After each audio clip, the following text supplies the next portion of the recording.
Welcome to Writing for Psychology featuring Jane Halonen along with me, Garth Neufeld. This 7-part Psych Session series features conversations around topics related to writing in psychology, from finding opportunities to finding inspiration and so much more. Quite simply, this was my personal attempt to learn something from one of the masters in our field and to share it with you, our audience. We hope you enjoy it. Here we are. I'm with Jane Halonen, and we are going to talk about writing. And for those folks who don't know Jane, she is at the University of West Florida in Pensacola, Florida.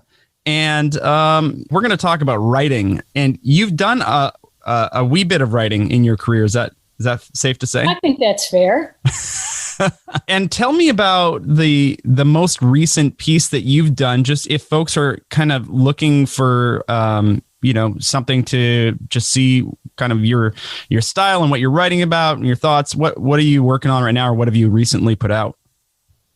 Actually, the work that I've been doing lately has been involved with a lot of APA agenda items. The most recent article is an article that I co-authored with Kristen Whitlock and one of my former undergraduates, Linnea Reyna, to look at what is in common ground about introductory psychology. And that is an invited article for a special issue of Scholarship of Teaching and Learning in Psychology. So that should be coming out someday. And first quarter, you think, of 2021? I don't know what their publication schedule is, but I suspect it'll be sometime during the next year. Okay. Well, I have had a chance to see a little bit of that paper, and I think it's wonderful. It's exactly the conversation that we need to be having around intro psych right now, especially with everything that's going on at APA with the intro psych initiative, and it just seems to be at the forefront. So there are folks like you who have been talking about intro psych for a long time and what it should do. And how long have you? I mean, you write. Would it be safe to say that your writing is really about learning in undergraduate psychology in general? Is that kind of the area? If we had to, I had to pinpoint what my writing is, I would say that it's scholarship in the teaching and learning of undergraduate psychology. I've done a little publication in graduate work, having taught some graduate students and published with them. But the primary do is in the area of undergraduate scholarly teaching and learning. Right. And you have a few decades of experience in doing that, and that's why I wanted to talk with you. And here's the thing that we talked about in a first conversation via email is that, and I think you said this. I said, I approached you, hey, I want to talk about writing, and you said, well, there's lots of people who write really well in our field, right? And yes. And so maybe we'll talk to them. But you definitely have I think a unique voice. I think that you also over your career, you have probably come up with a style that works for you. And I thought it'd be nice to just like pull back the curtains a little bit and let people, especially maybe younger, early career psychologists, graduate students who are looking at getting into this kind of scholarly writing, and maybe particularly in our field, that some of this conversation might be able to help them. What do you think? I'm game. I think it'll be interesting to have the curtain pulled back. I'll be interested to see what's back there. Yeah. Have you now? We've been talking about this for a couple of weeks. You said that it's kind of made you reflect a little bit on your writing. Is it a different process than just knowing this conversation was coming?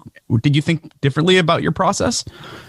I didn't so much think differently about my process as much as I thought about all the ways in which I do writing. That there's a particular kind of writing that I do if it's going to be for publication. There's another kind of writing that I do if I'm getting ready to do a presentation, which is the same kind of process, but slightly different because if you're lucky, you have a live audience. And then I've also had a an odd history of doing satirical writing that showed up in my role as chief reader, that I ended up doing song parodies and poems and things that would not normally be part of writing, but in fact, it is part of that creative process. So I was thinking very broadly about that. Well, I think it's telling actually to hear you talk about writing as a creative process. I imagine there are some academics who approach writing not that way. I don't see how, because I mean, everyone's going to be starting out with a blank page, and you feel that the page has to come from some creative wellspring, whether it's the data that you are mining to write about making contributions in a specialized area, or whatever the source is that it's going to have a creative component, or it wouldn't be any fun. Well, maybe it's not fun for some people, but no, I mean, I think about the way that there is a norm for academic writing. I mean, I think most of us teach our students that there are some kind of starting points and structures that you work within. And I think you and I would both say that the creativity happens within those boundaries. Now, when you were talking about some of this work that you were doing as chief reader, that is more obviously kind of art in some ways. Yeah, I'm not sure anything that I ever did could be called art. But there was this weird demand that at the time I became a question leader, the tradition was that in the closing night party, you had to write a poem about the experience.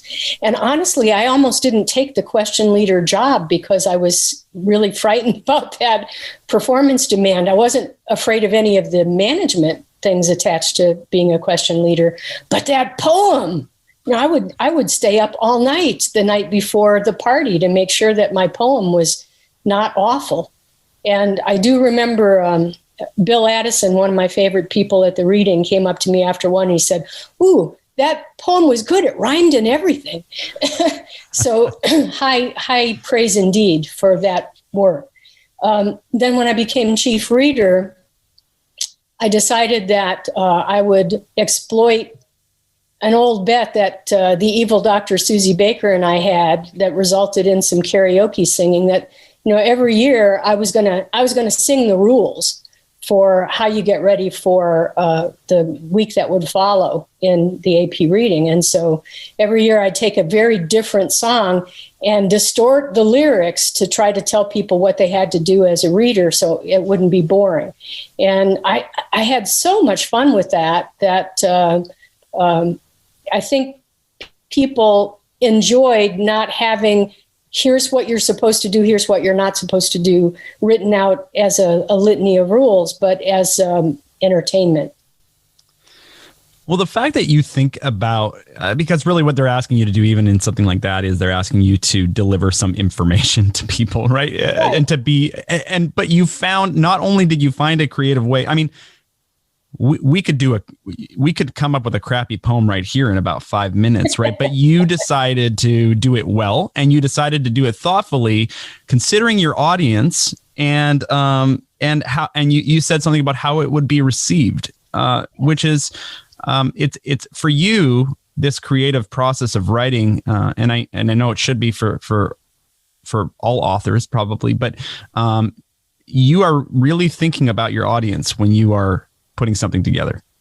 Yes. In fact, I think that's one of the main principles that I try to get across to my students, that when you are writing, you really do have to think about, you have to imagine who your audience is, because you need to pitch the vocabulary at that level. You need to pitch the conventions that you're using for the person who's going to be the recipient. And I think that's one of the reasons that sometimes students get hung up in awful writing, because all they're thinking about is writing for the teacher. And then they get confused because they know the teacher knows the stuff already.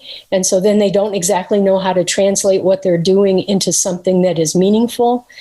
So I do think understanding who your audience is and, in some ways pandering to them, making sure that you really are connecting with them in the most engaging way is part of, I'm going to say here, that is the art of being a good writer. what I hear you also talking about is the art of being a good teacher is connecting with your audience. And, that's the background that we come from is teaching of psychology. I do wonder, as we think through audience and creativity, this question, I don't want to maybe spend too much time here, but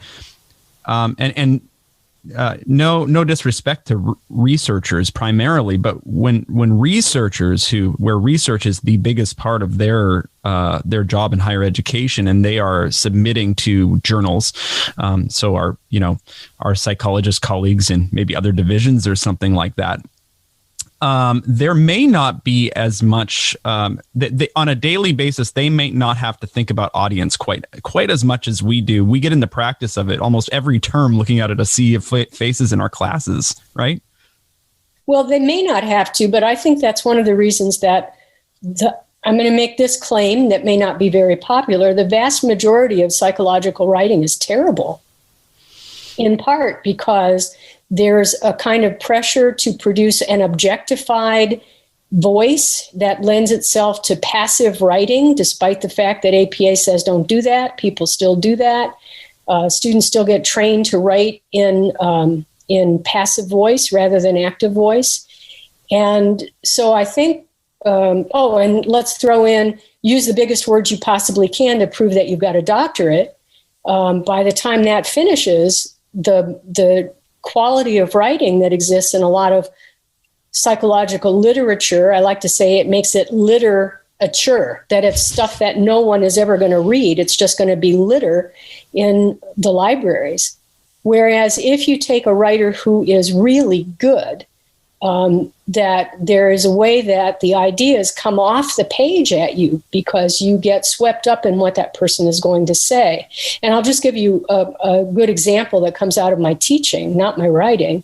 And that is when I'm teaching positive psychology, I use a textbook, but I also make a point to use a 2000 article that David Myers wrote that's brilliant and beautiful. And it's so powerful, in fact, that my students, when they read the article, it's called the Friends and Faith. I'm not sure what the full title is, but if you Google Myers 2000, it'll probably come up. That when my students read that article, they say, why don't psychologists write this way? Mm-hmm. So, well, because not everybody's David Myers. Not everyone has the capacity to pull together examples, liberal arts references, things that make writing vivid. And the article was published in the American Psychologist. So there is a vehicle for people being able to write in an engaging fashion. But I'm going to say the vast majority of folks who are cranking out their research are cranking out their research to get the research out there rather than to engage the reader. This is really helpful to hear, and I hope that it is just connecting with listeners right now, because I come from a background that is not, it's a counseling psych background, didn't do a lot of writing professionally. It's just not part of my job at a community college. Publishing is not a thing that I need to do for tenure or anything like that. So as I'm hearing you talk through these things, a lot of this is already kind of pulling back the curtain. I do my best with students at I teach the freshman and sophomore students, and what I am wanting to teach them about writing really can fit. Really, I'm trying to keep them I'm trying to maybe show them the academic side, and maybe this leads to a question, which is at what point should students be kind of armed with this knowledge that or maybe asked to do something different than what they've seen modeled out there in terms of bad writing in psychology? At what point do they have the skills to be able to turn that into something personal and engaging and creative? Wow, that's a really complex question, because embedded in that, it sort of presumes that students arrive with writing skills so that you can kind of set them loose on a project and let them go. And the fact is, students arrive with all kinds of bad writing habits, with all kinds of self-doubt about themselves as writers, and for many, with really good reason, because they haven't gotten used to using verbs in sentences, as one example. I think the challenge for us as teachers, we teach psychology, but if we're serious about student development, we teach students how to communicate, and that means taking very seriously teaching students what it means to write within psychology. And I think that should start an intro, whether that is paraphrase the key ideas in this article that you just read, or talk to your neighbor about the main ideas that just happened in the course itself. That we need on purpose to give students more opportunities to take in what we're saying and then get it out in some format, whether it's writing or speaking. And so I think that needs to start an intro. As we progress, then this also addresses another hobby horse I have of late, which is the tyranny of the APA format paper. I say tyranny because I think most psychology programs tend to have the ultimate performance of students. Can you do a literature review or an experimental paper that is APA formatted and has X number of references and so on and so forth? And frankly, I do that in my own capstone class. But what we don't do is we don't recognize that the majority of students who are in psychology will never, ever again write an APA format paper. And so the imbalance of the effort that we teach students to not capitalize every word in the title of an article, for example. It's like, it seems to me that we might be wasting our time a bit when in fact we could be teaching them more practical forms of writing. And so one way I try to address that in my courses is I teach students how to write grants. You need to know your audience if you're going to ask them for money. You need to figure out how to follow instructions and follow up on what people are asking you to know. You need to back up what your claims are with research literature. That's a good alternative. Or maybe it should be a technical report following a service learning project, that our dedication to trying to produce mini-me's is really misguided when the majority of our students at the undergrad level aren't going on to grad school. So, all right, I'll put my pulpit away. That's one of those things that I have a lot of passion about, that we don't do a good job of teaching students how to communicate, and focusing on, is APA format, are you learning APA format, is just wrong. And yet it's the system we find ourselves in. So my fear as when I'm teaching sophomores who are going to be psych majors, is I'm going to send them off to a transfer institution, University of Washington, Seattle, or something like that. And I want them to have a leg up. I don't want them to be behind, because the system is such that they are going to be asked to write in that style. This isn't what this particular conversation is about, but I can't figure out, where do we change that? Where does that whole thing get? Where do we affect change in that system? Well, I think the main thing that we need to be focusing in on is trying to understand the multi-purposes of a bachelor's degree in psychology. And again, I think the dominant pattern is getting people ready for graduate school, and it just simply shortchanges the 75% of students who won't be going to professional school or graduate school. So I think it requires some bottom-up look at the curriculum to make sure that you're doing things that have a career preparing emphasis for students who are going into the workforce. And so I think if we're talking about changes, for those who have implemented a careers class, that's the place where I'd start making those changes. Yes. And I hope that there are people who are kind of inspired right now. One of the things I've realized in my own process, in my own development as an instructor, is that I put these rules around my around what I'm asking students to do or what I'm asking of myself as an instructor. I don't know where I got these ideas that this is how it should be done, but I'm hoping that people out there are thinking about their students and teaching their students in new ways. I wonder if what you're saying right now isn't extremely out of the box for people to have students write grants. What else did you say? What other kinds of writing did you? Figuring out how to write a technical report. Here's Sure. what happened on our service learning project, because frankly, that's going to lend itself most to workforce applications. Right. Or a project proposal. I teach my students in all my advanced classes how to write business memos. So when you're going to tell me what it is that you want to do in your project, send it to me in a business memo. In a business memo, you need to be precise in your writing, no padding. You need to make sure that the headings are these. You need to not sign off by saying, sincerely, Barbara. I mean, there are some nuances that I think you need to learn if you're going into the workforce. And so I do get feedback from my students that they're grateful that they get that introduction to non-professional psychology professional writing in the courses that I have with them.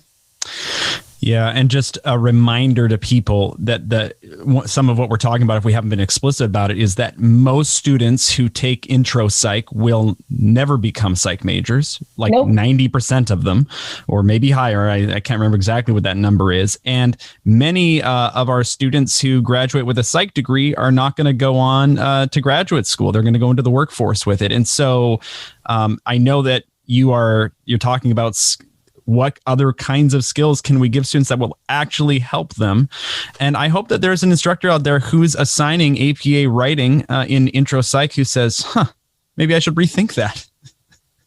Yeah, I think to hold intro students accountable for APA format, that when I've challenged people about that, they'll say, well, it's all about following instructions. But why, if you've got a student who's a biology major and will never take another psychology class, why should they have to learn APA format to satisfy this one assignment? It just doesn't make sense. Instead, can you do something that facilitates their ability to communicate with other people? Who's the audience? What's the purpose? What's the closing statement? Those kinds of things are much more important than teaching APA format. I think the problem is that APA format, as much as we complain about it, it's easier to grade than the actual conceptual development of a paper. Mm-hmm. And so I think people kind of fall back on APA format as an easy way to decide whether the paper is a B or a C. Yeah. Yeah. All right. I'm going to throw a question out at you. Kind of at the beginning of these conversations, and it might not be a great question. So if you don't want to answer, that's fine. We'll just edit. But what is the relationship between communication and writing? Which one falls under, is one kind of a subcomponent of another from your perspective? And because I've heard we're kind of using these interchangeably at times, and I just want to be clear about what we're talking about. Sure. For me, communication is the Uber category. And tucked under that is writing and speaking, both formally and informally. I suppose writing could be formal and informal as well, but teaching students how to communicate what is inside their heads to an outside audience, whether that's on paper, whether that's in a Panopto video, they're all communication forms. And what is our responsibility kind of in undergraduate education? What is our responsibility to teach communication versus we're in the wheelhouse of an actual discipline called communications, right? Or English or writing or something like that. So how is our, because I know this is actually one of the, when we did the Summit on the National Assessment of Psychology, I was on the communications outcome. And so we talked a lot about this, but I'm sure you have thoughts. Why do psychology teachers need to be talking about communication when it's already in the undergraduate experience? I think because for me, there's a difference between professing and teaching. And if you're professing, then probably what you're doing is conveying the basic truths of the discipline. in the hopes that students will grab onto those concepts and be transformed by them. And that may or may not happen if you're professing. But if you're teaching, then it seems to me that your focus needs to be on what can happen with and for the student. So I think of myself more as a teacher than a professor, that I want my students to be transformed by the experiences they have with me. And that means I will teach them skill development, and psychology is the context in which that happens, and they'll learn a lot of psychology along the way. But the thing that's going to stay with them longer is the skills that they get developed. And so regardless of the level of course that students have with me, they're all going to have outcomes that look like they'd fit in with Guidelines 2.0. There'll be communication, there'll be ethics, there'll be all of those skill development kinds of things will be where my maximum impact will come as a teacher. Yeah. I recently had a conversation with an English member or an English faculty member on my campus just to have this conversation about,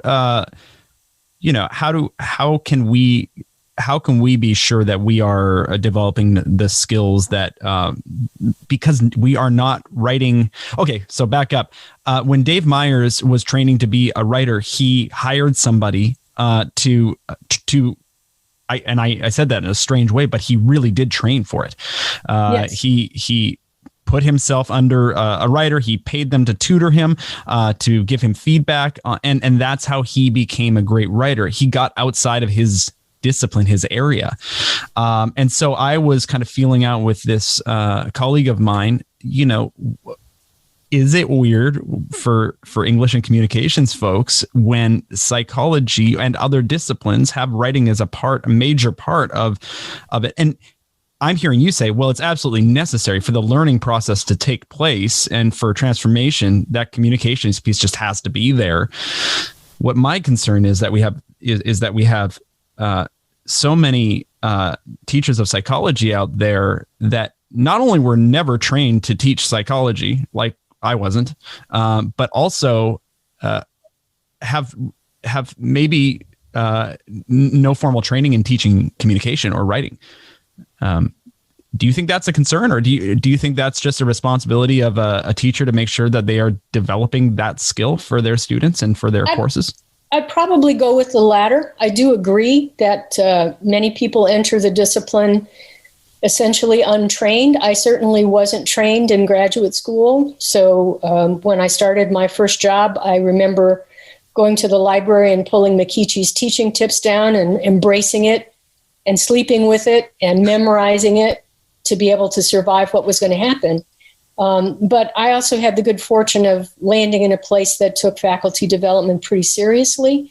And that meant I had a lot of faculty development experiences that helped me learn how to promote good writing. And as a consequence, I think I got to be a much better writer as a result of the faculty development that I had. Yeah. And I think for some of this information, if people want to go back and kind of hear your story and where you came from, you've done 2 interviews on the Psych Sessions podcast. And so you probably want to check those out just to hear about that background.